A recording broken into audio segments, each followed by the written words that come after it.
Tadtad ng pasa at bali ang katawan ng isang Chinese national na sinagip mula sa dalawa pang Chinese national na dumukot at nag-torture umano sa kanya. Mahigit 30 Indonesian national naman ang sinagip mula sa human trafficking. Saksi, si Jomar Apresto. Halos walang nagawa ang lalaking yan habang tinututukan ng baril sa Parañaque City. Isang confidential informant ang nagpadala ng video sa Presidential Anti-Organized Crime Commission o PAOK.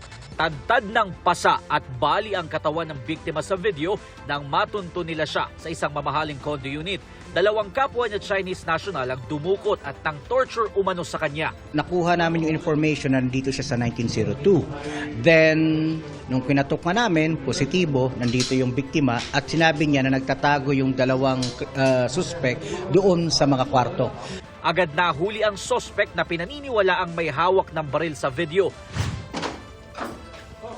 Puwersahan ding binuksan ng mga tauhan ng PAOK ang isang kwarto kung saan nagtatago ang isa pang suspect. Dito sa kwartong ito sinasabing tinorture ng mga suspect ang Chinese national na biktima. Kabilang sa mga na-recover ng PAOK dito ang ilang kagamitan tulad nitong mga panaksak at pamalo na ito. They're asking the money, almost 2 million peso. She's come out from BGMP, Parañaque. After that, his friend is introduced him because he wanna looking for the room. He just come out from BGMP. Suddenly, when he going up to that room, suddenly he been kidnapped na. Posible raw na sangkot sa pogo ang mga suspect na posible ring mga miyembro ng isang malaking grupo. Talamak na kasi yung kidnapan dito sa area ng Southern Metro Manila ng mga Chinese nationals. O naman ang kadahilanan, minsan pinapatubos, minsan may mga pagkakautang. Walang pahayag ang mga suspect na nakatakdang kunan ng immigration biometrics sa turn over sa pulisya. Sa Pasay City naman, 34 na Indonesian national ang nasagip ng PAOK. Mga empleyado sila ng Pogo na umano'y illegal na idinitine ng amo nilang Chinese national. Sa pilitan daw kinuha ang kanilang mga passport para hindi sila makabalik sa kanilang bansa.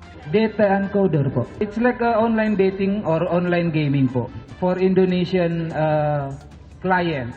As I know, in Cambodia is not safe po. Kasi alam ko talaga yung area ng Cambodia, hindi yan safe. Nakipagbigay ugnayan kami agad doon sa Indonesian Embassy. So, dumating po yung Interpol at na-rescue natin. Dalawang Chinese national ang naaresto. Isa sa kanila ay pinaniniwala ang dating miyembro ng People's Liberation Army at siyang tumatayong boss ng mga nasagip na dayuhan. Kasi may uniforme siyang pinakita na naka People's Liberation Army. Dati siyang may kaso ng kidnapping. Pinakita niya na dismiss na raw yung kaso niyang yon.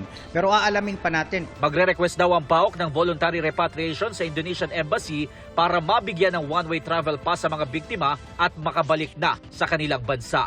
Para sa GMA Integrated News, ako si Jomar Apresto, ang inyong saksi.